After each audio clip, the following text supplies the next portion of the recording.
This program is intended for mature audiences. Parental discretion is advised.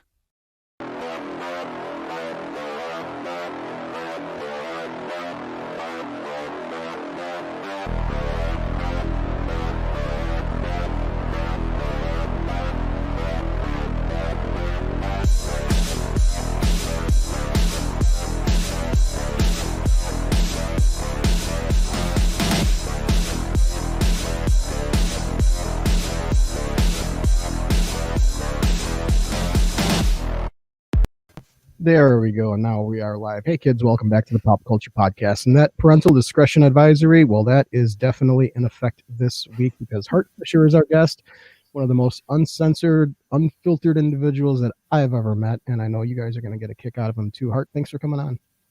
It's my pleasure, Chris. The people at home don't know that on American Horrors, we met through my TV network and for me doing a lot of coverage and being one of the sponsors of the Twisted Dreams Film Festival. That's right. Yeah, we met, I think it was our first year. You were a sponsored event there. And yeah, we had a really good panel discussion about serial killer culture with John Borowski and Bob Weiss, owner of Shakers. That was a good time. Yeah. How did you get involved in serial killers and like the whole mythos around serial killers? What drew you to that whole genre? I would say that it's from location, being a kid growing up on the south side of Chicago where John Wayne Gacy was a murderer. So for me, I grew up in the era of Charles Manson, and my father had the Time Life book series. Okay, so my mother and father are highly educated. They are no longer with us. They were deeply involved in me reading comic books and me being involved in comics. My father and mother were avid readers, and they both had degrees in psychology. And they both had an interest in crime. My father more than my mother. My father had the appetites of like Jack Higgins, Ian Fleming. His favorite writer was Mickey Spillane. So I grew up in a house with books, and it's before the internet. And so my parents encouraged me to read.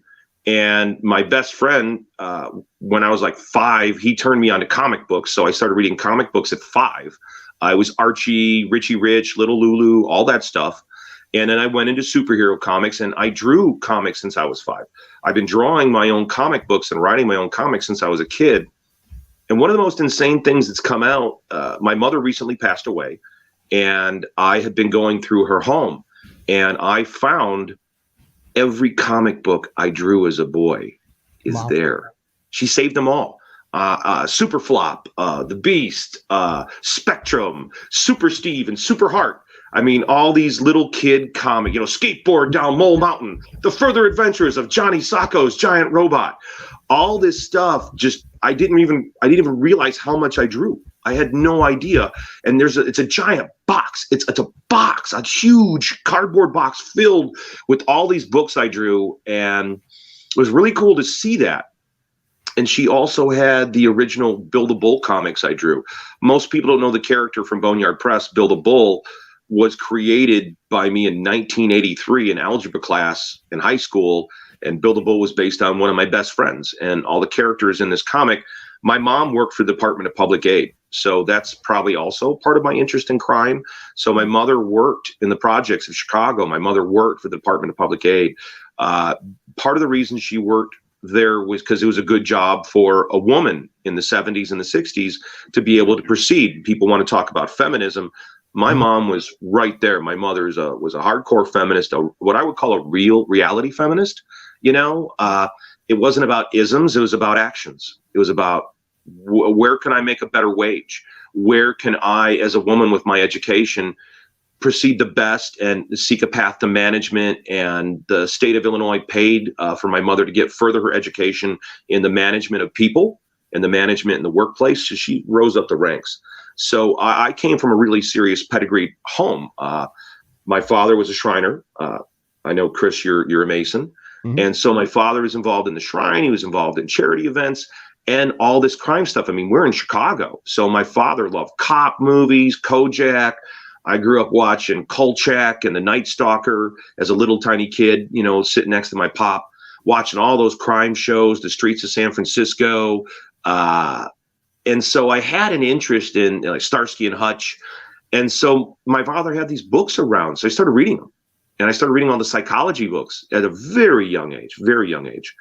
And so I was very interested in Charles Manson, but John Wayne Gacy really picked my interest because he was in Chicago and he was involved in charity work and he had been a clown. And so I used to tease my little brother, Adam, and be like, hey, you're his kind of kid. Like, you fit the profile, Adam. You going to take a construction job this summer, buddy? I wouldn't wear those tight little pants. Watch out for the handcuff trick. Yeah. And so that's where it started. One of the things that we talk about with Dahmer here, like I had so many run-ins with Dahmer back in the 80s and 90s. You know, I lived up the road from his grandma's house when he was. Really? Yeah. Like, thankfully I wasn't Dahmer's type. That's all that I can say about that. So.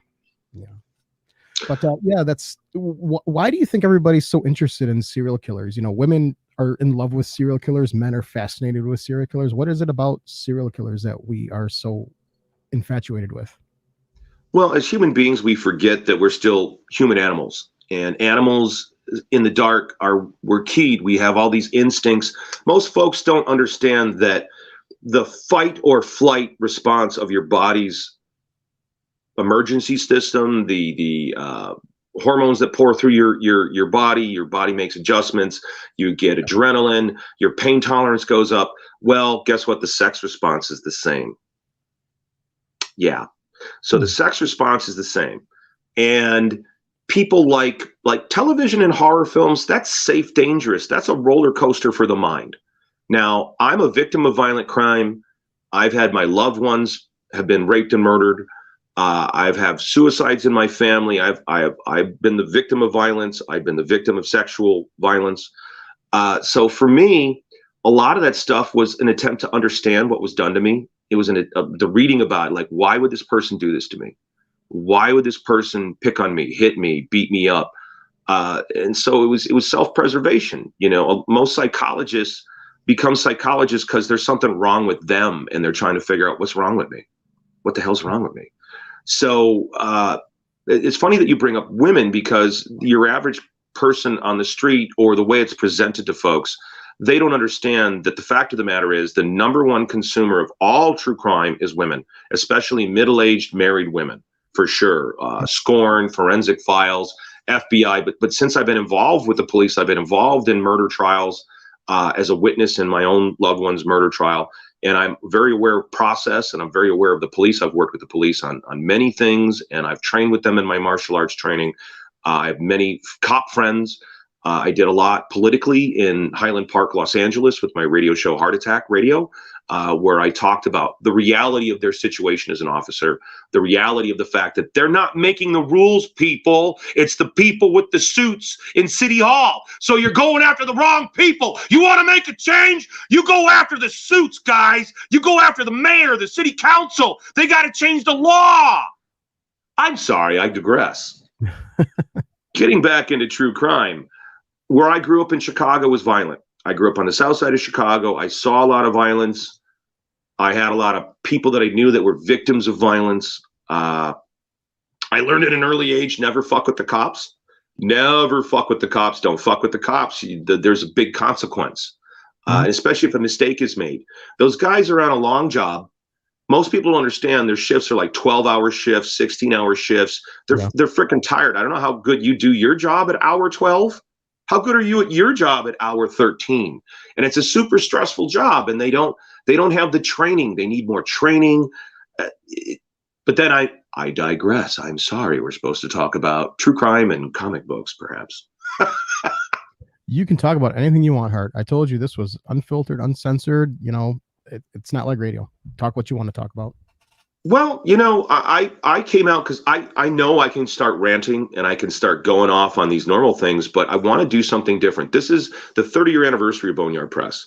So this month, May 2021, is the 30-year anniversary of my first comic book ever hitting the shelves. It was Dark Angel #1. Dark Angel was my character, a serial killer character. I wrote and drew it. In the back of the book was a 10-page buildable backup. So I'm really excited about this 30-year anniversary. I'm also excited that October 2nd of this year is the 10-year anniversary of my television network, American Horrors. And just yesterday, average watch time for the American Horrors channel was 1 hour per viewer. That's impressive. Yeah, digest that. 1 hour per viewer. So I have an audience. We're already, I think, for the year, I think we're closing in on 3 or 4 million viewers for this year. Last year we had 5.5 million viewers with last year's average watch time per viewer over 5.5 million people was, I think it was 18 minutes, something like that, 18 minutes, 36 seconds, something like that. It's on my Facebook page. It's on the American Horrors Facebook page. AmericanHorrors.com. We're getting ready to do a big VOD launch with that. And the VOD, I feel, is going to be a lot more fair for artists, because artists aren't going to get a cut of a commercial. They're going to get a cut of the cost of the rental. They're going to get a good cut, not like a penny, not like 5 cents. These guys are going to get 50% or 40% of the video rental fee. So if you want to support an artist, you could go rent over at theamericanhorrors.com. Right now, we're beta testing our VOD system over at americanhorrorsfilmfestival.com and at boneyardpress2020.com. So we've been beta testing it on the side sites, and then we're going to get it up on the main americanhorrors.com site. And I believe, and we're not going to do most people at home don't know that, like, you'll make a film and you'll make a deal and you'll be getting like 0.01. What did one artist I know, he had 250,000 plays of his work, and he got 48 cents. Yeah. Depending on, if you put it on Amazon, you get like a fraction of a penny per view. Yeah, but the problem with Amazon is if you're a horror creator, they have new draconian censorship rules over there that are just disgusting. Like the depiction of no beheadings. You can't have a beheading in your film. There's so many new rules happening, like over at eBay. They've got a whole thing at eBay where they've changed their nudity clause. And remember, they changed their nudity clause for like comic books and art and writing, but Playboy and Penthouse are just fine. They're just fine for eBay. Remember the hypocrisy there. So as we sail into this new age, I see the same kind of censorship issues, the same kind of chicanery as like the MPAA was a joke, because the MPAA was the censor board for the mainstream studios. They were the ones who paid for everybody's salary at the MPAA. That's why Arnold Schwarzenegger can stab people in the face in Total Recall, but Jason can't kill somebody with a machete because that's in a more independent horror film, and it's bad. So I'm really excited about where we're at, because I feel American Horrors is, what did somebody say? We're working with a lot of musicians and a lot of bands around the world. We play a lot of uncut music videos, and we've been working with Snow, and she's got a new band called The Designs, and she's this really insane powerhouse of a creator out in Italy. And so she was watching the channel, and she said it was liberating. That American Horrors watching it was liberating, because there was no social propaganda. There's no media. I don't have any political ads. I don't allow political ads on my network. And so the idea of American Horrors is it's meant to be a checkout.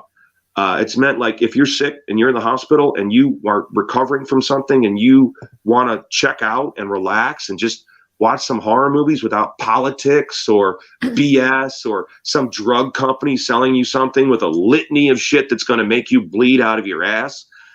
Go to American Horrors. Like right now, I've got the channel on in the background, and right now I'm watching Clint Eastwood tell you to just say no. Just say no, because crack is bad. American Horrors is on Roku, and you can also check it out online, AmericanHorrors.com. Download. Yeah, American Horrors is free on Roku. It's a linear streaming channel. It's free also at AmericanHorrors.com. That's right, AmericanHorrors.com. You can also watch the channel at AmericanHorrorsFilmFestival.com. You could watch it on BoneyardPress2020.com. And you could also see it through Glued TV, which is carried on Roku and many smart televisions. Awesome. Yeah, I do want to talk about Boneyard Press, but first, I want to talk about something that's been going on lately that I can't stand. Like, I hate cancel culture. Oh my gosh. What are your thoughts on cancel culture? Well, I mean, guys, I'm a victim of cancel culture before they had a name for it. I mean, it happened to me in the comic book industry. I was banned from Wikipedia for 10 years. That's right. Yep. I was banned from Wikipedia. My work has been blacklisted by most of the comic book listing guides. What was it? The big one, the big giant one, the comic buyers Overstreet said I was an underground publisher. Hey, Overstreet, you asshole. We were carried in every comic book store in America, just like DC and Marvel. We were not in underground stores, you assholes. Sorry. I get really angry about that. You know why I get angry? Because my artists worked hard on their books. I'm really proud of those books. All those guys and girls did really amazing work, and I'm proud of the work we did. So for a bunch of dickheads to devalue their hard work, that's what gets me upset. That's the thing that bothers me. It isn't about my fucking ego. It's about my pride in the work of the people I work with. If that's hubris, it's my pride in my people. I'm really proud of the artists I work with. I'm really proud of the content creators at American Horrors. Hey guys, Gorecast, the late great Groovy from Groovy TV. I lost my #1 host from my most popular show in October last year, dropped dead of a heart attack. We've had a lot of death behind the scenes, and it slowed me down on a lot of the projects we had going. There's been a lot of grief over here, and we really miss Groovy. Groovy was a huge part of what we're doing. It's funny because Groovy TV just came on American Horrors, and the Designs video is on right now. We do a lot of world premiere videos, and Groovy was the Guinness Book of World Record holder for most TV interviews in one day. Yep. And he held that for several years. Missy asked, what banned you? How did you get banned on comic books? Oh, how did I get banned? Well, Capital City Distribution, the second largest distributor in comics, based out of Milwaukee, burned over 1,000 copies of the Jeffrey Dahmer biography book rather than give it to the stores. Does that answer your question? It's so Milwaukee. So that's one. I've had to deal with being blacklisted. There was a point where it was hard for me to get work. I've had a lot of people do character assassination on me. It's been a weird thing. The book I did for Glenn Danzig, I used to run Glenn Danzig. Mother! Glenn's an old friend of mine. I'm a big fan of Glenn. I'm really happy for him that he's directing now. I know he's been wanting to move into direction for a long time.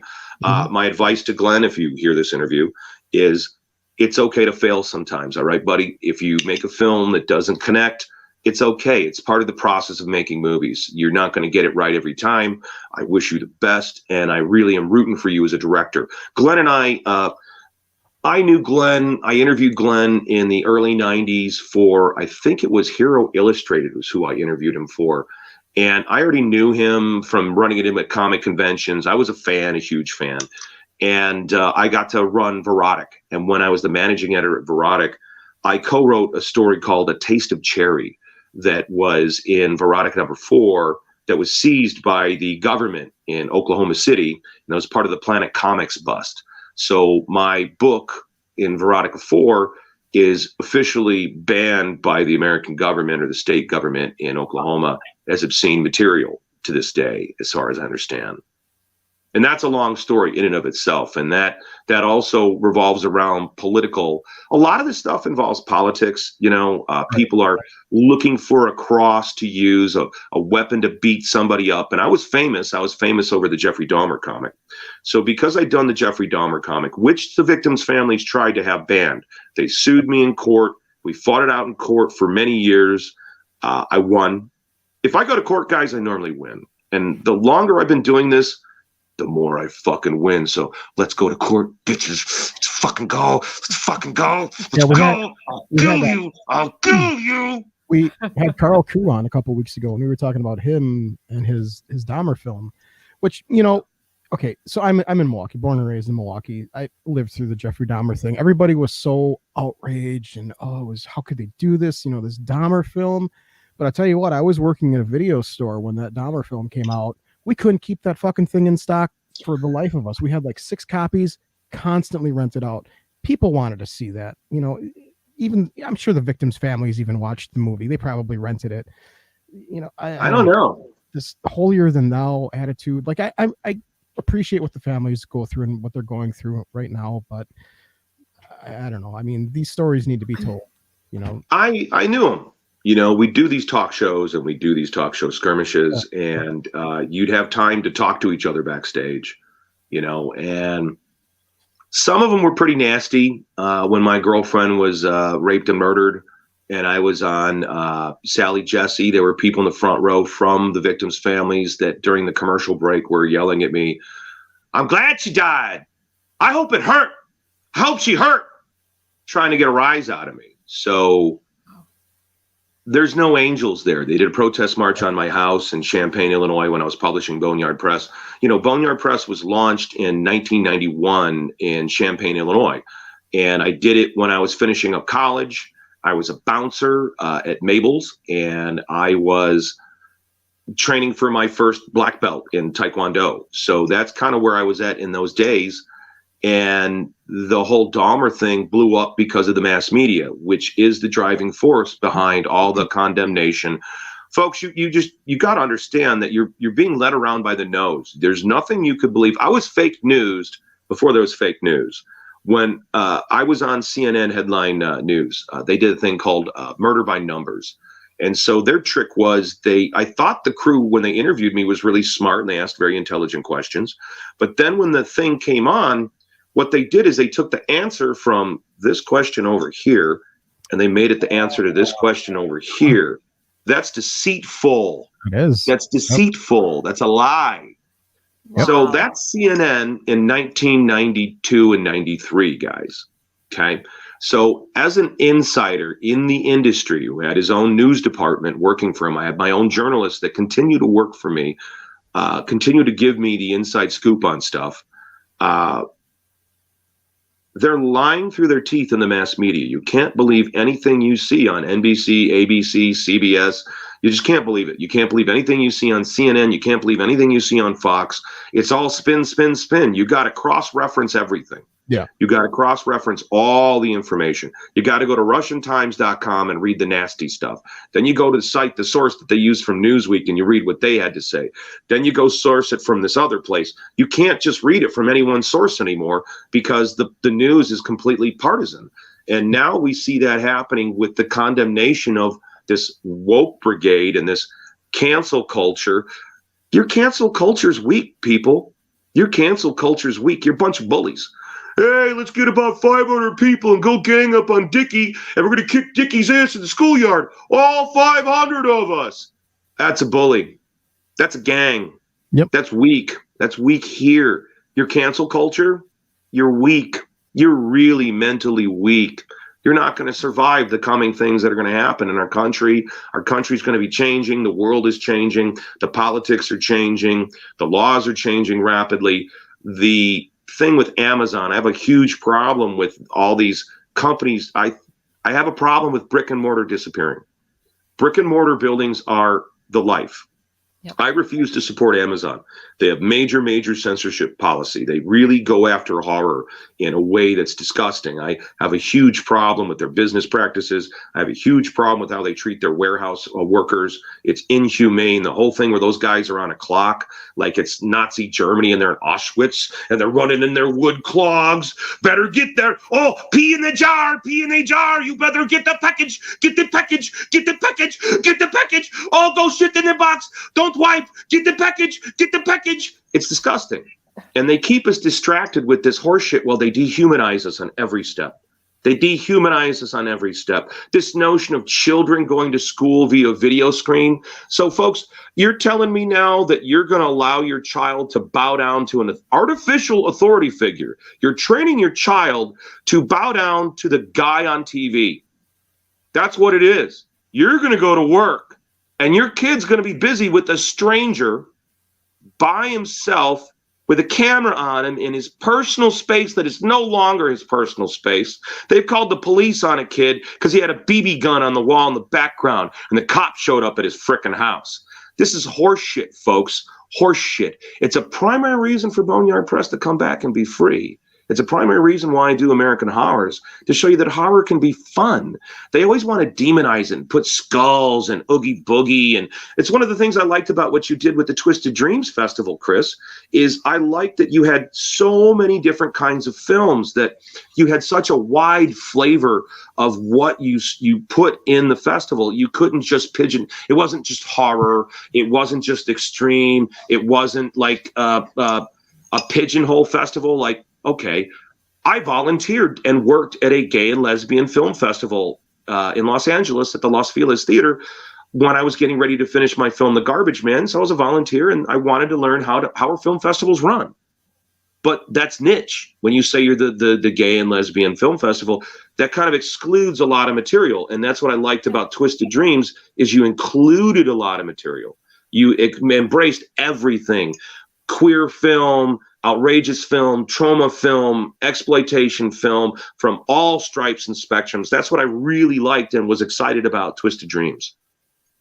Yeah, people even to this day try to pigeonhole us as a horror festival, and I tell people we're not a horror festival. You're not. We're everything. You know, I love horror films. Don't get me wrong, but you know, we're sci-fi. We're batshit crazy comedy. We've got some horror films. We've got all kinds of films. You know, every kind of genre. And you got a really good finger. Your programming, your midnight movie choices. You have really good choices. One of my friends, hey Terry, if you're watching. Hi, Terry Reid. How are you? He goes out to see your festival whenever he can. I know you've talked to him plenty of times. He lives up in Milwaukee. Terry's a cool guy. Good guy. He is, yeah. Heck yeah. I think, Molly, didn't you have his wife on your show? We did. The Tarot Lady. Yeah. Uh-oh. Her coloring book is awesome, actually. Her tarot coloring book is fantastic. Yeah. She's great. It's a small world. It is. It is. It is a very small world. So tell us a little bit more about Boneyard Press's return. You know, when I left the industry, I kind of left it. Okay, I was going through a lot of violence when I launched Boneyard Press, and several of my significant relationships had been raped, and so we were dealing with a lot of sex crime stuff when I was launching Boneyard Press. And then it culminated with the murder of my girlfriend, Michelle, in a motel robbery right when we were making my movie, The Garbage Man, and also publishing Boneyard. And at the same time that all this was happening, I was being sued by the Dahmer victims' families. So a lot of Boneyard Press was forged in this unbelievable crucible of despair and rage and a primal scream for life. And I left the industry in 2004 to go into film and editing, post-production full-time. I had a business called Crime Pays Inc., and we were editing short films, we were editing commercials, infomercials. But wait, there's more. Call now for this really fat-burning furnace. I did a lot of voiceover work, and it was great because I wanted to go into filmmaking. My dream to go to LA was to finish my film, The Garbage Man, to get into filmmaking. That's where I was going. I've been doing storyboards since I was 5 years old. So I wanted to get into filmmaking. So I left comics, and I left at the right time. I think the industry was really in shambles, and I was burnt out. I was burnt out, and I was disappointed in distribution. And I kind of vowed, like, I'm going to come back when I got fuck you money. I'm going to come back and burn it all down. I'm going to come back like the Antichrist when the world is ended. Hart Fisher's coming back to comics. You better run, because when I come, hellfire's coming with me. Goes with the mustache, right? That's got to be a commercial. That's awesome. Heck yeah. So I changed, though. I changed. Frankly, the end of my wife's life, Wakako Kawagoshi Fisher, we launched American Horrors together as a TV show in 2008. And it was going to be broadcast throughout Europe on satellite channels, but the real estate collapse kind of crunched that. So we morphed into a 24-hour linear streaming channel. And that became my life, American Horrors. And I love doing the channel. I really, really love it. I mean, it's a dream come true to play all the films that I grew up watching on VHS as a kid that influenced me so much that I would go hunt down in flea markets and go to Fangoria horror conventions or Chiller to try to track down these tapes. And it was an obsession, and I loved horror. My friends loved horror, and horror was great because I was dealing with I grew up with a lot of violence, you guys. I grew up with a ton of violence as a kid on the south side of Chicago.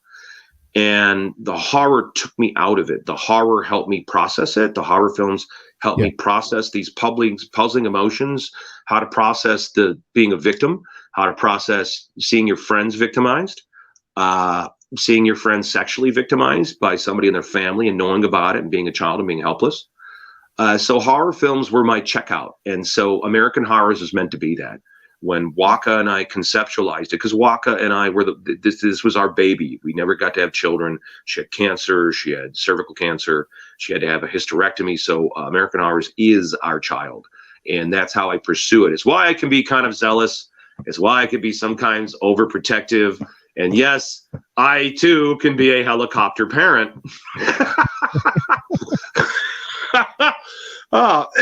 So a lot of my friends in the industry kept telling me, like, man, did you see how good Brian Polito did with his Kickstarter? And I was kind of sour on it, but then I did GoFundMe to help me raise funds to pay for the cancer treatments for my wife that the insurance wouldn't cover, or because they were the industry of medical healthcare in America is more about putting you on a pill than actually solving your problem. They want you as a junkie for the rest of your life on these horrible pills. I'm going to stop. Right now. Chemo is one of the only drugs that the doctors that prescribe it actually get a kickback. So like oncologists that put you on chemo, they're getting their pockets padded. My bill overall, I got a bill when I was done with chemo, done with all my surgery, is well over $1 million. Thankfully insurance covered it. But like if I didn't have insurance, I'd be $1 million in debt. I had a chip on my shoulder about crowdfunding, and it's in the press. It's in some of my interviews where I'm like, I might as well be begging for quarters. Anybody got a quarter? I want to make a movie. Hey, I want to make a comic. Anybody got a quarter? And that's kind of how I felt for a long time. I felt like it showed you weren't a professional. But I realized that I was a dinosaur. I realized that my thinking was held over from like the 90s, and a lot of my friends were doing very well with the Kickstarters. I helped out Digger T. Mesh with his Kickstarter. I helped out Anne Maria DeMars with her Kickstarter for Spirit Lake Games. So I got involved helping other people with their Kickstarters for what I felt were good causes and good products. For those that don't know, Dr. Anne Maria DeMars is the mother of Ronda Rousey, the famous UFC fighter. Hey, Anne Maria, how you doing? Hope you're doing well. Anne Maria is a friend of mine from my martial arts training over at Gokor Chivichian and Jean LaBelle. So that's how I got to know her. So I've worked with a lot of these people, and they opened up my mind to the idea of this crowdfunding thing. Yeah. And artist named Buzz was like, man, Hart, you got to take a look at this stuff and look at how what I came out of it later. It took a while to get through my thick head. Was Kickstarter has enabled these artists to go directly to their fans instead of having to go 3 or 4 steps where you got to spend, $1,000 or $2,000 on an ad in this magazine, a couple $1,000 on an ad in the distributor's magazine, and it's really expensive to publish. It's expensive to do this. So once I started to see how this was able to empower a lot of my artist friends and see what they were able to do with this money, I had to bite my tongue and go, Hart, you got to look at this differently. And so COVID started coming into the play, and the industry was really shattered, and Diamond was on its legs, and everything has really changed a lot in the last year and a half. And at first I came back with the idea of, oh, the industry's ending, the world's ended, hell's coming, it's time for Hot Fisher to come back. Yeah. But I realized that was kind of a weak thing and would burn itself out. And I realized once I started looking at the books and rereading the books, I forgot how much I loved them. I forgot how much I loved these characters. I forgot how much fun I had doing this with my mom. And when my mom, I was going to be doing this Kickstarter last year. I was going to be doing it last summer. And I've been talking to a lot of these guys. Joseph Michael Linsner's on board for doing some stuff with us. Rick Veitch is on board to do stuff with us. I've got Max DeVille writing new Buildable stories right now. Max is an Iraq war vet, so we're going to be updating all the characters. We had Max. Max was on a couple months ago, I think. Oh, okay. So then you know who I'm talking about. So Max is writing Buildable. We already mapped out the first Buildable story with Buildable as a private contractor in Iraq. And I feel and here's the thing about this cancel culture or this woke culture. What I told my writer as a war veteran, I said, you need to write what you experienced. I don't care what anybody else says. They weren't fucking there. Yeah.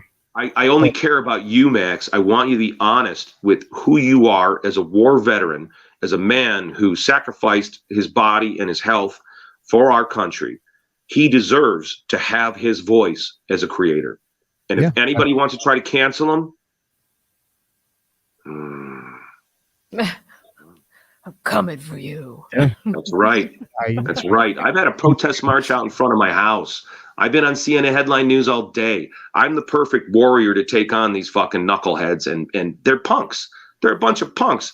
Yeah. Fire pad, all you little ants with your torches. Don't care. I don't care. I've got too much scar tissue already, and I've got my own audience. I've got my own worldwide voice. You're unnecessary. Twitter, I left you years ago because of your censorship policies. You're unnecessary. YouTube, I left you years ago because of your censors policies and the way you treat your creators, the way you screw people over, the way you keep all the money for yourself. Fuck you, YouTube. So Google, I left you behind years ago. I don't care about Google. We know that they're part of the Alphabet company. And Google, you helped the Chinese government subjugate their people. You're shit to me. You're shit to me. Amazon and your $600 million contract with the CIA. I don't care about you. You're my competition, and I'm going to fucking bury you. I'm going to bury you. You're making big mistakes. You're making holes for a pirate like me, and I'm assembling my army, and we're coming for you, and we're going to take it because you've been fucking your consumers. You've been fucking your people. That's why I'm going to take it, and I'm better, and my people are better. We can do it all better than you. That's why we're going to win. Well, I'd like to thank all of our previous sponsors for sponsoring. Yeah.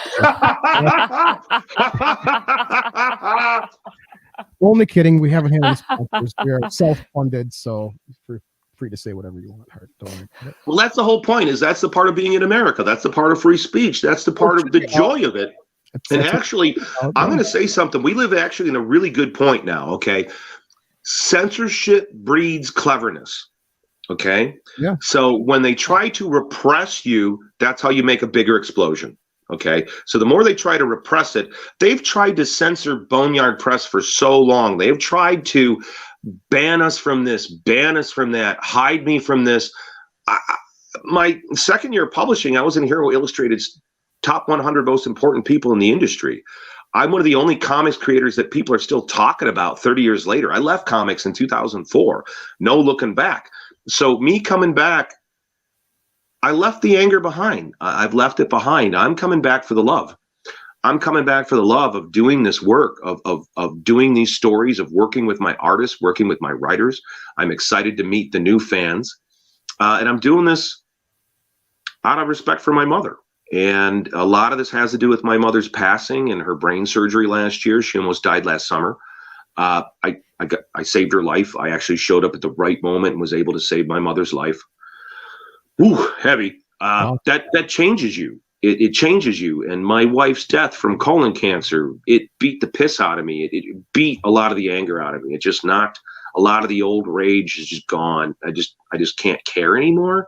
I just don't have anything in me to care anymore. I've lost so much. So now I'm looking to do this out of love, out of having a good time, out of writing good stories, out of creating the comics I want to see. And I know my mom's, looking, and I know she's watching, and I want her to enjoy it because she was there. She was there through all of it. If you see my Wizard interview in Wizard magazine, there's a picture of my mother wearing the Marvel Can Suck My Cock shirt. And my mom was instrumental in getting me all the paper and pencils and pens I could get to draw and buying me my first drafting table. And as I outgrew it, we had to put the drafting table up on blocks because I outgrew it. I hit my growth spurt. Nice. So one of the cool things I'm going to do for the fans is, all right, we're really looking to launch this Kickstarter. I'm going to commit to this now. I'm committing to launching the Kickstarter on May 27th, which is my birthday. I'm going to be 52 years old. It's the 30-year anniversary of Boneyard. So I want to launch the Kickstarter on my birthday. I'm going to do a live stream on Facebook where I'm going to draw on camera for the first time in like 14 years. And what we're doing different with the characters is, one, we're reprinting the core characters, Buildable, Dark Angel, Babylon Crush. We're going to revive Flowers in the Razor Wire as a creepy and eerie magazine-style publication. We are reviving my poetry books. Poems for the Dead is now going to be a series. Poems for the Dead, volume 1, 2, 3, 4, 5, 6. It's already written. It's already done. We have a great deal of stuff in the pipeline. We have a True Tales of, well, Kevin Eastman from the Teenage Mutant Ninja Turtles quoted this, but we're going to call it Hart T. Fisher's 10-Ton Erection. And it's all true tales about my life. There's a biography about my life that's being written that is, the writer Lance Poland has been working with me on this biography for, what do you think, Trike, like a year and a half, 2 years now? Oh, please, yeah. At least 2 years, yeah. And he got to interview a lot of my family, including my mother. So with Boneyard Press, we're bringing back the original material and we're updating it. Only I'm not just going to write stories from, no, it's 20 years later, guys. It's 2021. Where is Buildable now? Where's Babylon Crush now? Where's Dark Angel now? They're 20 years older, okay? I hate that in comics when the characters never age. They just never, ever, ever age. So I thought it'd be novel to do that. Let's do that. So the writers I have and the new material we're working on involves Buildable 20 years later. And we're going to deal with the bits and pieces of what happened in that 20 years. What are they now? You know? What are the consequences? So for the live stream of me sketching, I'm going to flip through my original sketchbook on camera that I had since college, and where I came up with the sketches for these characters for the launch of Boneyard Press. So I'm going to do that live on camera, and I'm going to draw new drawings of Dark Angel for the first time in like 20 years, almost 20 years. Yeah, it'd be interesting to see these characters interact with what's going on today, you know, today's cultural climate. Are you doing that on your personal Facebook, or are you doing that? That's a good question. I'm not sure. I haven't done this before. I know Billy does this a lot, and I've been talking to all the boys. I've been talking with Billy Tucci, Billy and his wife Deborah. Deborah, thanks Debbie for the 2-hour phone talk about Kickstarter and Indiegogo. You rock. They've been really coaching me on how to do this, how to do it right. Yeah. So for the Boneyard Press, the first thing we're going to do is the Buildable Kickstarter. So we're launching the Buildable Omnibus, and we're pre-printing all of the published Buildable material. And it's a big book of stuff from a lot of seminal artists that started their career at Boneyard Press, like John Cassaday or Duncan Rouleau. These are all amazing artists, and it's some of their earliest work. And it's some of my early writing. And I'm really excited about it. I'm really thrilled. And we've got some really cool stuff. We're taking... I've been looking at the tiers, right, and what people offer. So what I'm offering, we're going to be bringing back the original Buildable T-shirts with artwork by Nelson, artwork by Kyle Holtz. So we're going to redo the original Buildable shirts as they were then for one of the tiers of the Kickstarter. My friend Trike from Comic Alley in downtown Lake Geneva. Go to Comic Alley in downtown Lake Geneva. That's right, Comic Alley. It's in the basement of Lola's. It's hidden down there because he's a hobbit, and hobbits like it underground. Go get your comics right there. Plug done. What Trike was telling me is there's been this new interest in comics and the process of comics. Mm-hmm. So we'll have stuff like the original George Perez artwork and then the colored George Perez artwork.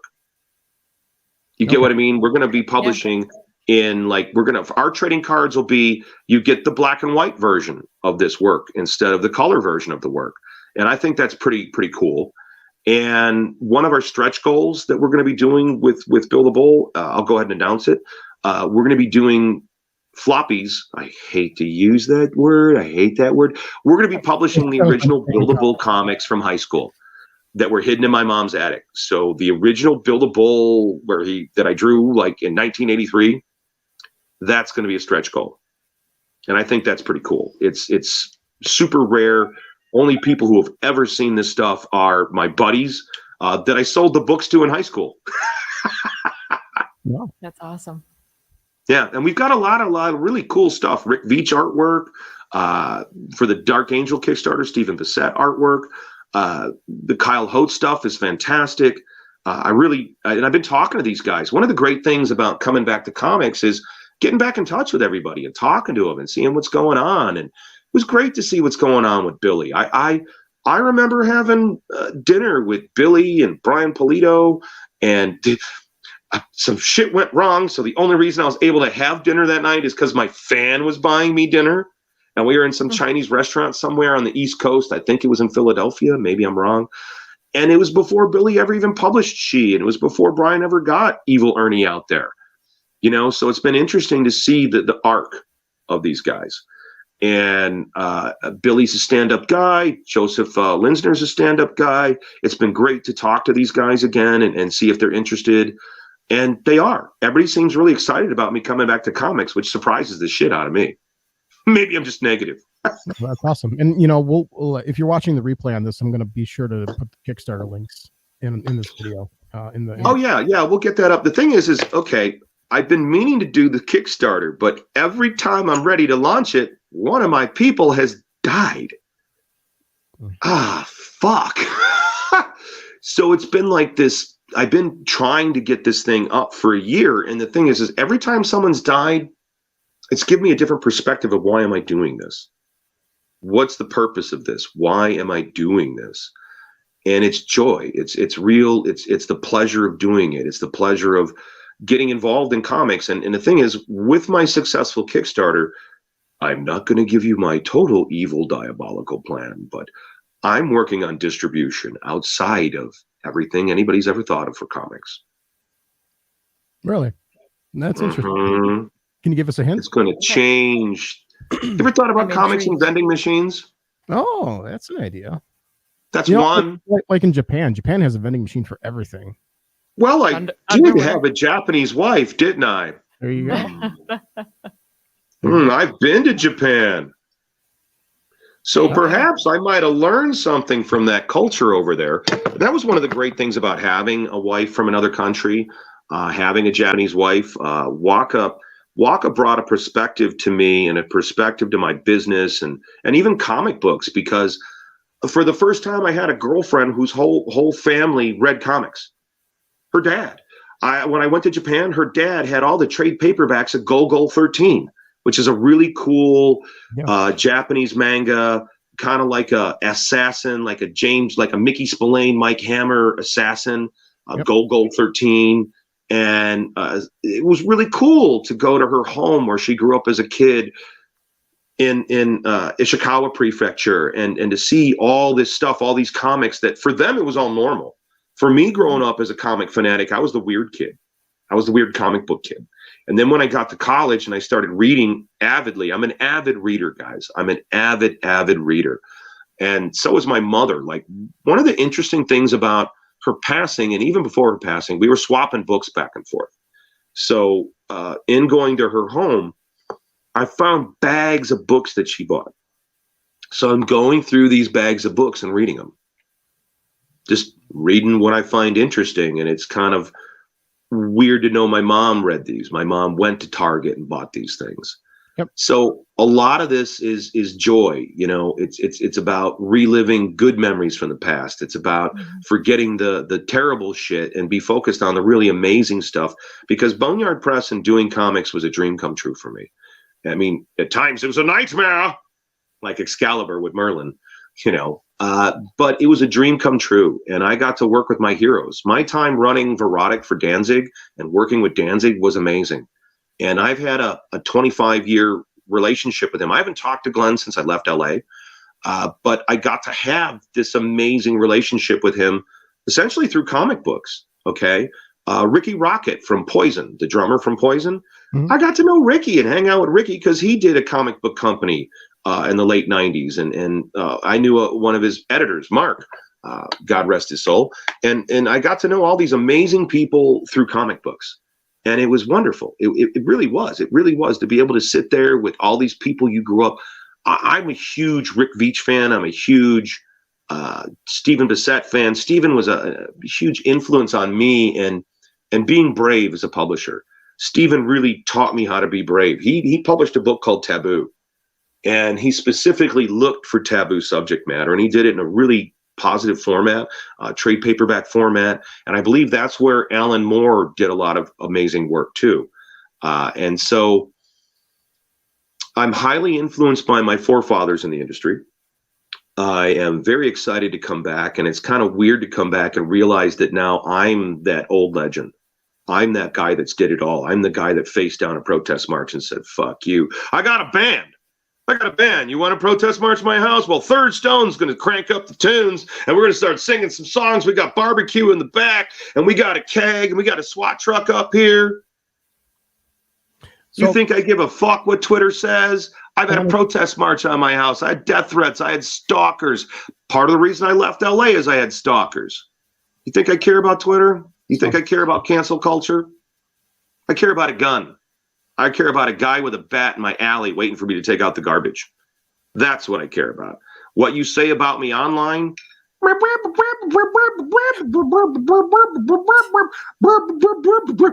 didn't care what the guy wrote about me in Iowa in 1995.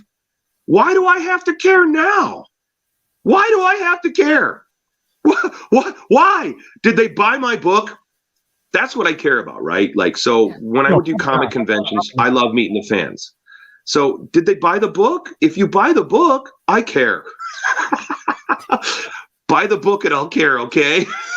I want to talk about one of the other people that you worked with that I know is a very good story, but you worked with Mr. Jerry Way, who yeah. And I'm at home with that, you know. Gerard Way from My Chemical Romance. For the people at home that don't know, the lead singer of My Chemical Romance started working for me when he was 15 years old. He wrote On Raven's Wings, and I got him as a guest on Sally Jesse Raphael with me.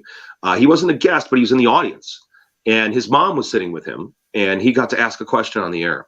And when we do my documentary on my life, I've got all that footage, and I've been saving it. Nice. I know that your relationship didn't really end very well.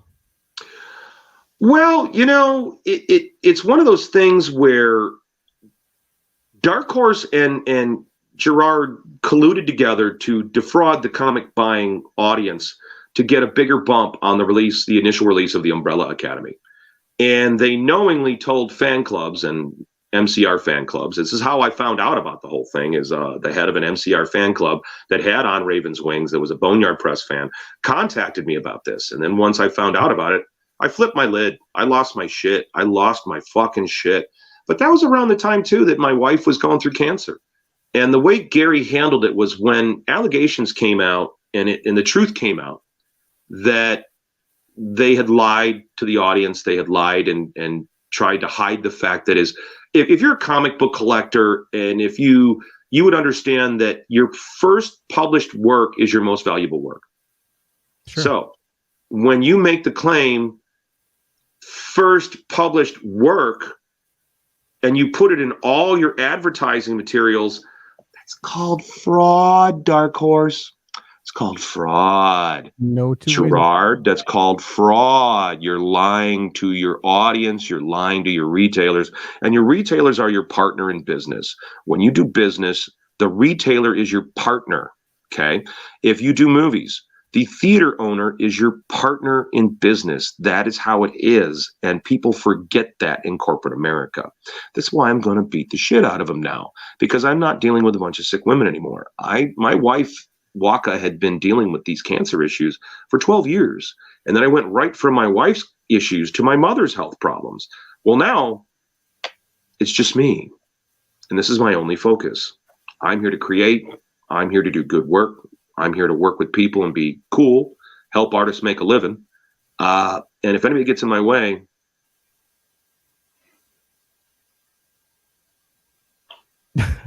so don't get in Hart's way. Don't get in Hart's way. So it's better to work with me. I'm a good guy to work with. So the thing about with Gary, you know, because to me he's Gary Way. So Gary should be wondering what I'm up to, because I'm waiting for you, Gary. I got something for you, Gary. Are they a band anymore? I got something for you, Gary. I'm excited about your tour next year, Gary. I'm really excited. Are you going to go? I want Gary to go out and make a lot of money. Yeah. So you can sue him. Not so. When? I'm known for litigation, guys. I've been in court a lot. And the only reason I didn't litigate over his plagiarism of my poetry, which is detailed in my interview in bloodydisgusting.com. You can find it online. I don't want to get too deep into that, because I'm trying to be positive. Yeah. His response to his plagiarism was to send all his fans to attack me while my wife was recovering from cancer. I remember that. So my bone to pick with him is pretty deep. It's pretty deep. And coming back to Boneyard, I'm trying to come back with happiness, and I'm trying to come back with, I don't know, joie de vivre. And so I'm trying to leave behind a lot of those old wars, and I'm saving them for a different time. The thing about plagiarism is it doesn't go away. There are several people that I'm aware of that, well, I got to be careful. I got to be careful what I say. Gary's going to have a fun year next year. And it won't just be me. Because the thing about it is, when you're a liar and you had a problem in high school and were known as a pathological liar, and you told people in interviews that you were a pathological liar, and then you lied about your relationship at Boneyard Press, you lied about your first published work, you lied about being on the Sally Jesse Raphael show with me, you lied about all this stuff. I mean, I was friends with this kid and a fan of this kid all the way until 9/11 happened. He kind of disappeared off my radar screen, and he started the band. And I believe in my people. I publish their work because I believe in the quality of their work. I believe in the quality of who they are, and I believe what they can be. And at Boneyard Press, that was kind of our mantra, is go ahead, give me your cast-offs, give me your wayward. I'm going to mold them. I'm going to take them out in the woods, and we're going to come back. We're going to come back, and we're going to feast on you. We're going to eat you alive. All those people who picked on us and fucked with us, we're going to come back and devour you. And so that's been the mantra, and that's the secret behind Boneyard Press. Is I built a lot of people. A lot of the people that worked there and had interned for me. I've done a lot of work with at-risk youth. It's something that I've never really trumpeted. It isn't something I really haven't gone, oh, I want to do my virtue signaling. Let me virtue signal. Let me get my picture with my badge. No, I did that because I was trying to help some people that were in need. I remember when I was a person in need and who stepped up to the plate to help me, because a lot of people have helped me through a lot of tough times, and I wouldn't be alive today if it weren't for some of these people. My mother was one of them. And that's a big part of it, is like when the Dahmer thing hit and the victim's family sued me, my mom, I just graduated college. I was working as a bouncer, you know what I mean? So my mother paid for my legal defense, in a way rescued me. And so many times throughout my life when things got rough, my mother saved my ass. And she was at the comic convention. She loved it. They all knew Mamasaurus Rex. Everybody knew my mother. People came out to the Chicago Comic Cons, all couldn't wait to meet Ma Fisher. So she had her own fan following. And a big part of doing this is out of respecting that memory, out of respecting all she did for me, all the sacrifices she made for me, all the time she gave up her car. We would come out to the Chicago Con and descend upon it. And if you're on YouTube, look up actually go to boneyardpress2020.com. That's the best place to go watch this. Go to boneyardpress2020.com and watch the Boneyard Bitches Unleashed. My mom's in it. It's me at a Chicago Con. Ginger Hill's there. My late wife is in there. Some of my childhood friends are in the video. The girls are spanking guys dressed like Ghostbusters. They're spanking a guy dressed like more like Superboy than Superman. It's really, really funny. And it gives you a flavor for what we brought to comic conventions. And we were trying to have a good time. And we're rock and roll people. So I'm here to do rock and roll comic books. And I'll tell you guys the truth. When I left Boneyard Press, I honestly expected there to be like 4 new Hart Fishers. I thought for sure there'd be 4 new Hart Fishers. You know what I mean? I thought for sure there'd be a bunch of guys to grab my mantle and my flag and run with it and go do crazier stuff and take what I did and take it further. I haven't really seen that. And my friends in the industry haven't really seen that. So anybody who thinks Crossed is hardcore, I'm going to cut your fucking dick off and feed it to you. You're going to see what hardcore is. You're going to read why my work has been burned. You're going to find out why there was a protest march on my house. And I've never apologized. You can go on YouTube and watch me on Larry King. Go ahead. As the people who are trying to sell the cookware and the acid vat that melted their loved ones down in, and the cookware he ate their loved ones with, as they're calling me a scumbag for doing a comic book, they're trying to sell this stuff on eBay. No, that's kind of disgusting, kind of sick. So I think what has happened is everybody who condemned me in the 90s, the culture has shifted and true crime culture has come to the fore and tastes have changed.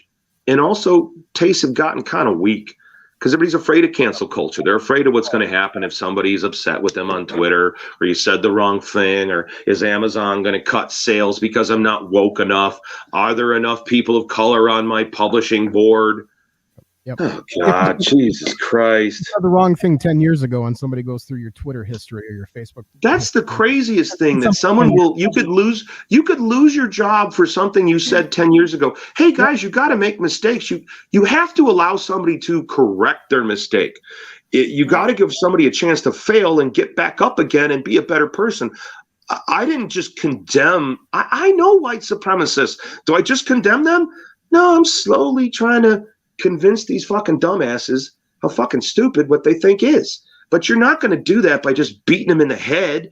You got to educate them. You got to help them get out of their stupidity. You got to help them. I had a friend back in Champaign, Illinois, who was a reformed white supremacist, and there were people that wouldn't let him be reformed. They wanted to keep him what he was. It's like, don't you like the fact that he's reformed? Don't you like the fact that he realized that Nazi white supremacist shit is bullshit? Can't you let him be reformed? Yeah, no. People don't want to forget. People get so. What's up with this Lori Lightfoot thing I just saw in Chicago? The mayor of Chicago just said she won't allow any white reporters to her press conferences. Jesus, I didn't hear about that. Yeah, that just came out. It just came out now. And a Latin reporter, he's like, "Hey, I'm not going. This isn't right." You know, freedom of the press is about freedom of the press for everybody. Freedom for everybody. And you're never going to make something equal by excluding somebody. Yeah, Mayor Lori Lightfoot chooses only reporters of color. Yeah. I don't make this shit up, you guys. Oh, no, I didn't say you did. Chicago's mayor refuses to give interviews to white. What the fuck? Come on. How? Oh, my God. Yeah, dude. Yeah. That, what is the world coming to? Like, what is this? Like, this is not, this is like some bizarro world. It's something that Groovy would say when at the end of Groovy's life last summer, in the midst of what was going on with COVID and the shutdown and all the forest fires that were happening, because he lived in Denver, Colorado. He couldn't breathe. The air quality was so poor. The poor guy, we're on the phone. He couldn't breathe. The whole world is going through some really, really dark stuff. And we as a people need to include each other. Instead of men and women fighting each other, we should be holding each other. If you're gay or lesbian, do your thing, people. We should be including each other instead of excluding. Instead of yelling at each other over a pronoun, we should be helping each other up. Oh, I'm sorry. It's this pronoun. Let me help you out. Instead of this raging anger and looking for any safe target you can have to express this rage, because you can't express the rage against the cop shootings. You don't know what to do about that. You don't know what to do about the inequalities in the system. You don't know what to do about and then with the internet and the media drumming up fear, they're drumming up fear relentlessly. Yep. And that's where they're making things easy for me, because as a master of fear and a master of horror, I'm the light in the darkness. I understand chaos. We're going to be fine, people. Let Big Daddy help you out. My nickname in the dojo was Big Brother. Gene LaBelle gave me that nickname. Why? Because I'm going to look out for you. I may kick you in the ass when you need it, but I'm going to pick you up off the ground, more importantly so. And at Boneyard Press, that was it. We took care of each other. We took care of our artists. We stayed at each other's homes. We slept on each other's couches. We all occupied a hotel in Detroit. You know what I mean? We shared. We shared what money we had. We shared the food that we had. We tried to encourage each other in our hurts and being beaten up by the mainstream. I used to go to a goth club that was in Champaign, Illinois, called C Street. It was normally a gay club, and once a week it was like goth. Another night it was a this and it was a that. And none of the goth kids were upset that gay people were there. We were fine. We were all outlaws.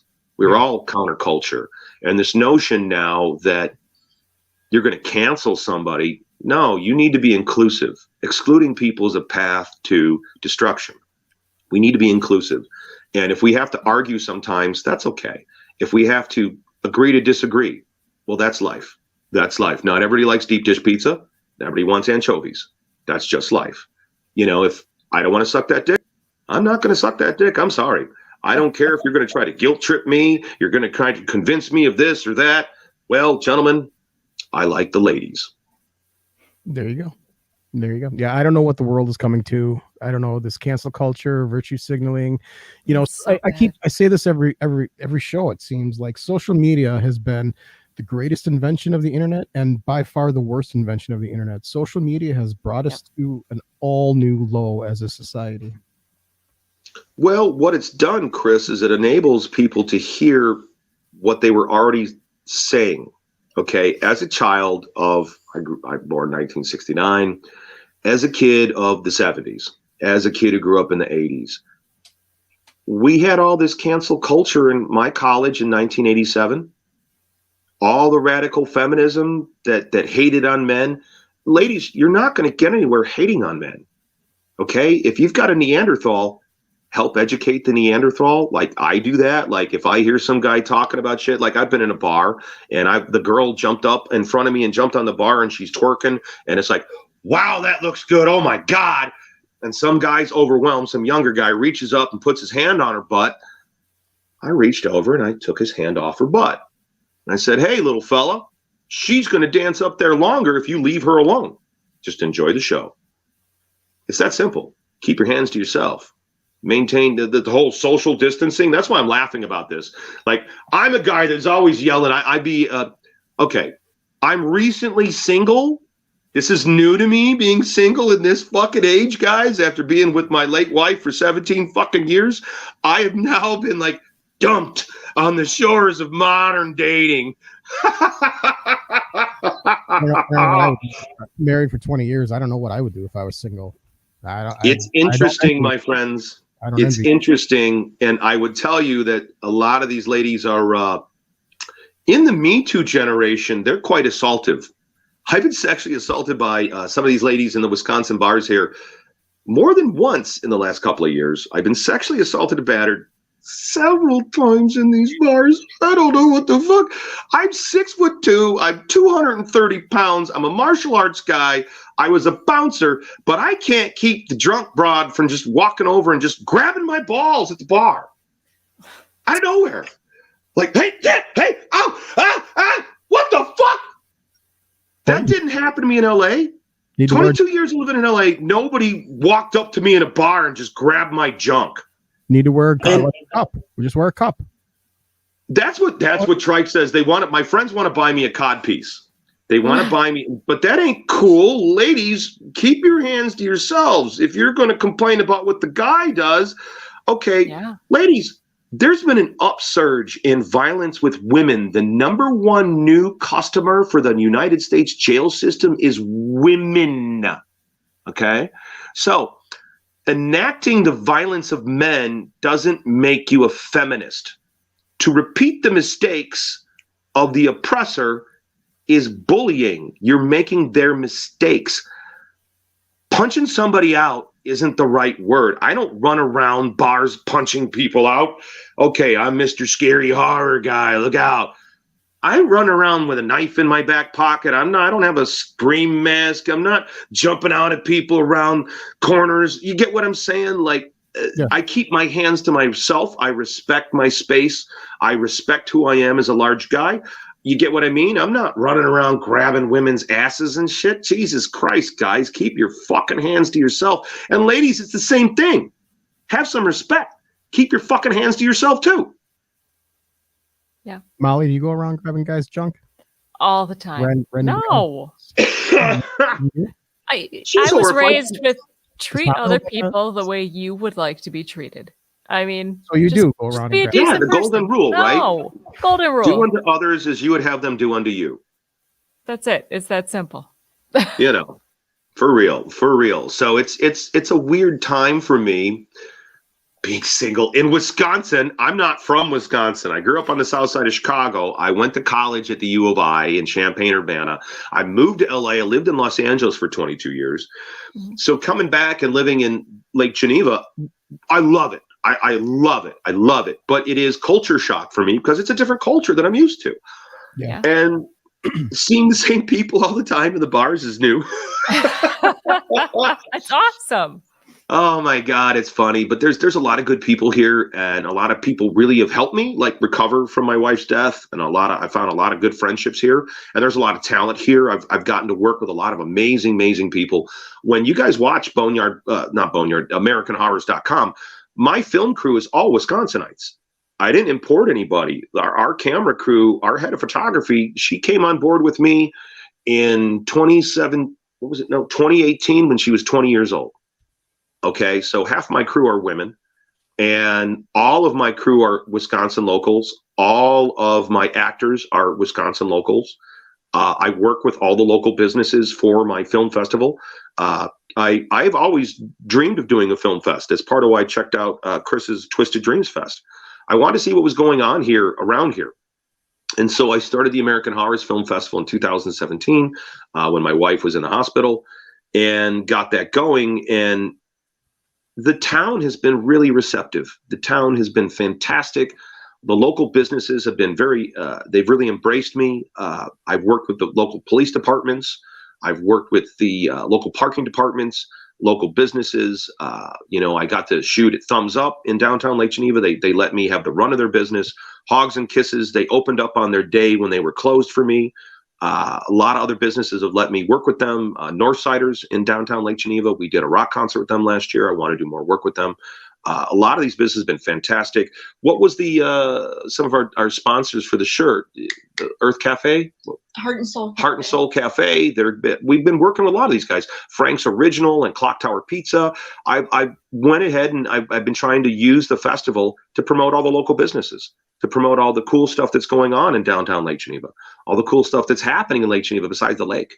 And that's why I was lucky enough to be able to move the fest to the Imagine Theater Group last year. Imagine is a luxury theater chain based out of Detroit. And you guys rock. You guys are great. Daniel, thank you so much. We got to do our film festival for the first time there with them last year. And it was nice because we were able to social distance. We had the love seats. So people come in and they can social distance, and we were able to be open to the public. And it was the day before, it was Friday before the weekend of Halloween. So October 30th and 31st. And I think we might have been the only film festival in a movie theater open to the public for Halloween in the country. I think we might have. I think so. Yeah, and that happened in Wisconsin, people. Wisconsin. Midwest Weird Fest was in person last year, but they were in March or April. That's the only other film festival I think that I know of that was in theaters in Wisconsin. Everybody else went virtual. Like we're virtual one more time this year. We don't know. Oh no, I get it. It's one of those things. I understand why people went that route. I felt pretty confident about it. And at the film festival, it was fun because, my mother had brain surgery. She had a tumor removed from her head last summer in June, the end of June, and it was delayed because of COVID. Her emergency brain surgery was delayed because of COVID by 2 months. And I think it might have contributed to her death. That's right, doctors. I don't forget. So we had her at the festival. She came up to the festival. And so she was at the fest, and one of the directors of Bad Candy, Desiree, who is an amazing powerhouse. Do not mess with Desiree at all. She will whip out her giant, massive cock, and she will cock slap you in front of fucking everybody. It'll be horrible. She's worked with Michelle Obama, real awesome lady. She too had just had brain surgery to remove a tumor also. And she had her surgery about 2 weeks after my mother. So I thought it was a hell of a thing to be there, because when you come to an American Horrors Film Fest, you're not just going to a film festival, you're going to the shooting of a television special. That's what we do. For the network, we do a TV special. So if you want to be on TV, come to the festival. It's our 5th year this year. We've already opened up for submissions at the AmericanHorrorsFilmFestival.com, and also our site on filmfreeway.com/American Horrors Film Festival. And so we did this, and it was pretty amazing to have these two ladies there that had both had brain surgery. And Desiree was really hardcore about the masking, and she's like, hey, you're coming near, put the mask on. And I'm like, hey, come on, man, let's go. Brain surgery, let's go. So we had a really good time, and I was happy that we had a large enough theater that people could spread out. You get what I mean? And the theater had a pretty heavy mask policy, so I was running around in a unicorn head. Have you guys heard of the unicorn? I've seen the pictures. Yep. Abby, gimme. Here, let me introduce you guys. This is how I dealt with the mask procedure for COVID. Hi, I'm Hart T. Fisher. You may know me now as the unicorn, and I voted. Very nice.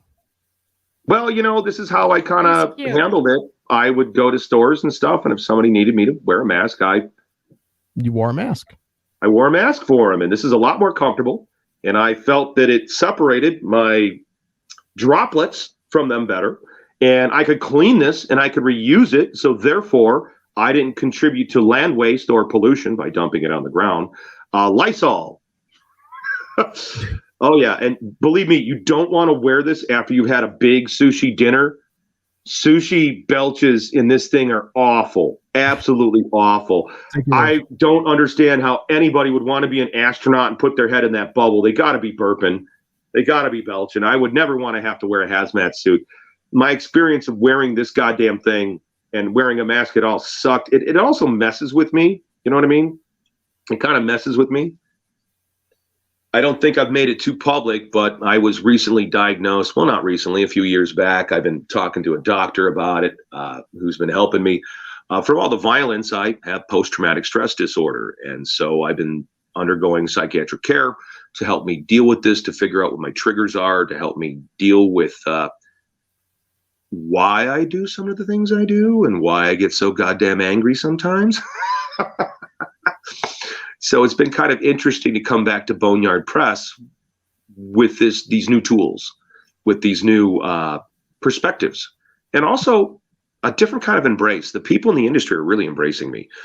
Gary Don Guzzo is how he's known on Facebook. Gary did a lot of work for Marvel. He's out on the East Coast. He's been instrumental in helping me figure out a new way to distribute comics. And he has been fantastic in helping me usher me back in. He's been working on getting Boneyard Press inducted in the comic book library, Library of Congress.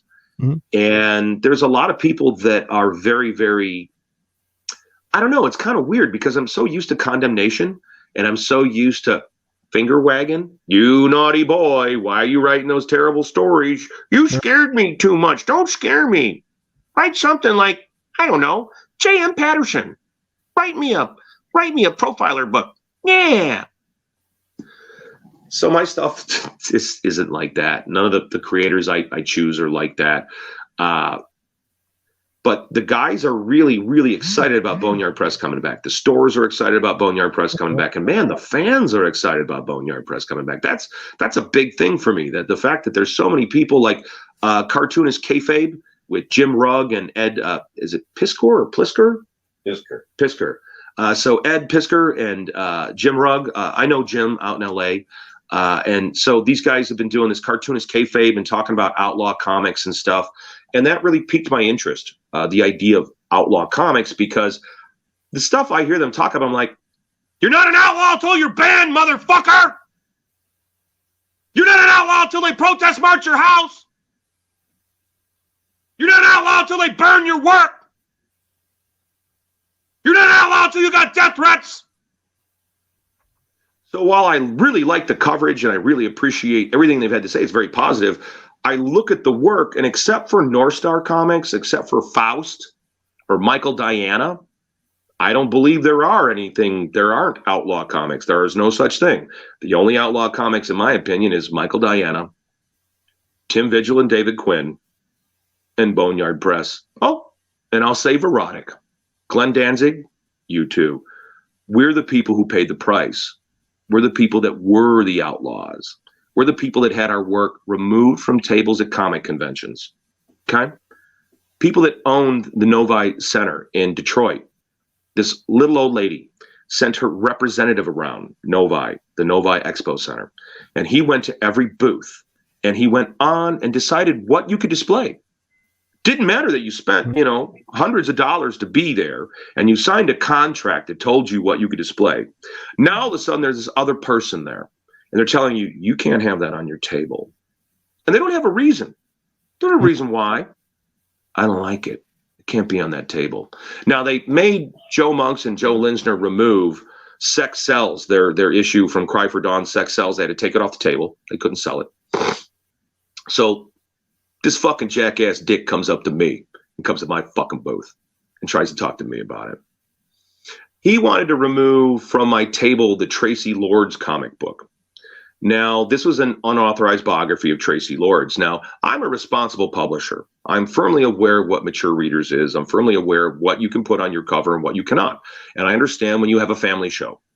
So I'm responsible. At this point in time, I'd been a bouncer. I was used to carding people.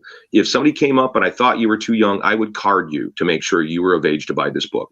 If you were a kid, I'd say, you better bring your mom and dad over here. And I want to see ID from them. I want to know that's your mom and dad. Because I'm a responsible creator. So jackass comes up to me and he wanted to remove the Tracy Lords book from my table. And he's standing there and I'm sitting down, he's standing.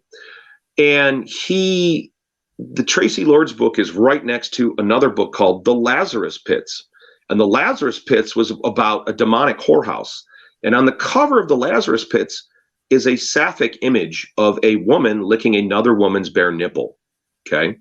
I think I have the painting in my office right around the corner here to this day, painted by Larry Saunders, Larry Saunders, who is one of the prime Buildable artists. Larry painted the first 3 Buildable covers. So the original Buildable Burnt Cane cover, the second issue of Buildable Burnt Cane, and the Buildable Collected Edition was painted by Larry Saunders, who was a bouncer with me over at Champagne's Mabel's. And so, bouncer man. So I'm at this thing and the guy's standing there and he's pointing at the Tracy Lords book. Now, what's on the cover of the Tracy Lords book? Well, Tracy Lords is in a men's bathroom. There's a urinal in the background and she's dressed. Well, she's in her panties and bra and high heels. And there's a man in a raincoat with his back to the viewer and he's flashing her. You can't see anything. Can't see nothing. But that book he wanted off the table. And so I start arguing with him. And I'm like, why does this book have to come off? But the lesbian image over here with nudity on it is fine. And he's getting more and more shaky and finally goes, because it's dirty. And he said it like that. He pointed at me and he said dirty like that. It's dirty. Guess who didn't take his book off the fucking table? Censorship. All right, I think that's all that we have time for this week. Hart, thanks for coming on. It's always just a blast to talk to you. Love having you on. Got to have you on again. Well, I'd like to come back and actually focus more on the Kickstarter and what we're doing with Boneyard and the new stuff and not all this anger and hatred and fuck this guy and this censorious asshole. So if you guys could make room for me in the next month or so, or even over the course of the year, because we're going to do multiple Kickstarters, all right? We're going to be bringing back Buildables first. We're launching next week on May 27th for the Buildable Omnibus. I say keep in touch through boneyardpress2020.com. Keep in touch with us on the Facebook page, Boneyard Press 2020. American Horrors can be watched on Roku or at AmericanHorrorsFilmFestival.com. Enter your film now for the film festival, by the way, people. I got on the ball. I've got a lot of great people working with us. And I think it's going to be a good year, guys. I think movies are coming back. People need to be together. We need to watch these films together. There's nothing like seeing the new Godzilla versus Kong on the big screen at the Imagine Theaters with a bunch of people was so awesome. Yeah, it's great. It's great having movies back. I went to see Army of the Dead past weekend, and that was the first time I was back at a theater since January. How was it, dude? Was it any good? Oh, I loved it. Absolutely loved it. I'm a huge Zack Snyder fan. I don't care what the haters I am too. And again, it's okay to fail. I loved his Dawn of the Dead. I thought his Dawn of the Dead film was fantastic. I like a lot of his work. I don't like all his work, but that's the point. I don't have to. Yep. So guys, thank you for having me on the show. The Kickstarter starts next week. I mean it this time, God damn it. Unless I'm not even gonna do it unless. So I mean it this time. I'm gonna be 52. So if you want to contribute to my birthday present, contribute to the Buildable Kickstarter. That'll be my birthday present. There you go. Excellent. Yep. We'll definitely have to have a part 2, I think. Yeah, definitely have you back on when the Kickstarter is up and running. Check out American Horrors on Roku and AmericanHorrors.com, and also on Facebook. There's a lot of different pages: American Horrors Film Festival, American Horrors. You're all over. Yeah. If people want to find you, they'll find you. Yeah, I think so. And don't use Google, use DuckDuckGo, you fucking retards. Oh, I said retard. Oh no. Oh no, Hart's canceled. I'm canceled. Hart's done. Hart's done. He'll never be back on. He'll never be back. I'm just kidding. Everybody have a good week.